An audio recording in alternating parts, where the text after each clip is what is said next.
আজকে চলে এসেছি আবার একটা নতুন ক্যাফের সন্ধান দেবো আপনাদেরকে বেলগাছি এরিয়াতে ক্যাফে 37। তো চলুন ভেতরে গিয়ে আপনাদেরকে অ্যাম্বিয়েন্সটা দেখাবো, খাওয়া দাওয়া কেমন কি, খুবই সুন্দর বাইরে থেকে লাগছে, ভেতরে গিয়ে আপনাদের সাথে শেয়ার করছি।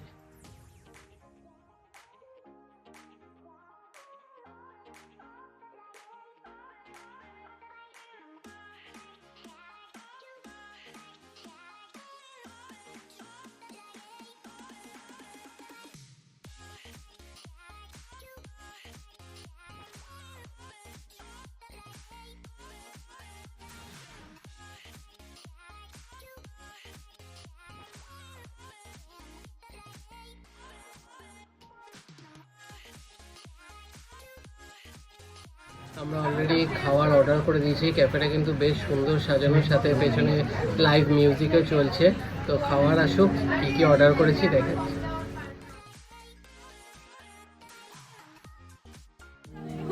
আমাদের ফার্স্ট অর্ডার এসে গেছে ফিশ অ্যান্ড চিপস।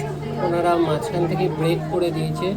এখন মাছের কিন্তু একটা মোটা কোট লেয়ার আছে, তার সাথে একটা পাতলা কোটিং দেওয়া। কাসুন্দি দিয়ে ট্রাই করি। মাছটা বেশ ফ্রেশ, আর ওনারা বললো যে ভেটকি ইউজ করছে, তো খেতে বেশ টেস্টি। আর চলুন একটু চিপসটা খেয়ে দেখি। ঠিকঠাক। তো আমরা আর বেশি কিছু ট্রাই করছি না, অন্য জায়গা থেকে অলরেডি ভিডিও করে আসছি। তো আমরা একটা chocolate sizzler brownie with ice cream order করেছি, ওটা আসলে দেখাচ্ছি।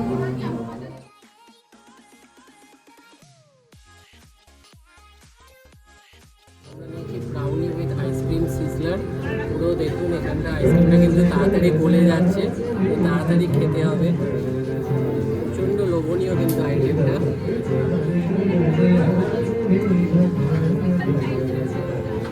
ঠিকঠাক ছিল, কিন্তু যেটা মনে হলো যে ফিশ ফ্রাইটা ওটা কিন্তু পিওর ভেটকি না, আমার যা মনে হচ্ছে ভোলা ভেটকি। আর প্রাইসগুলো বলে দিই। ফিশ অ্যান্ড চিপস ছিল 220। 220-তে এক পিস ভোলা ভেটকি আমার মনে হয় প্রাইসটা একটু বেশি মনে হয়েছে। এটা যদি পিওর ভেটকি হতো তাহলে আমার মনে হয় ঠিকঠাক হতো। আর সাথে ব্রাউনি উইথ আইসক্রিম সিজলার যেটা ছিল ওটা 130। তো ওভারঅল এক্সপিরিয়েন্স ঠিকঠাক, আপনারা আসতে পারেন। ক্যাফেটা বেশ সুন্দর সাজানো আর সুন্দর গান হচ্ছিল, লাইভ মিউজিক বেশ ভালো ছিল। তো চলুন এখানেই এন্ড করছি।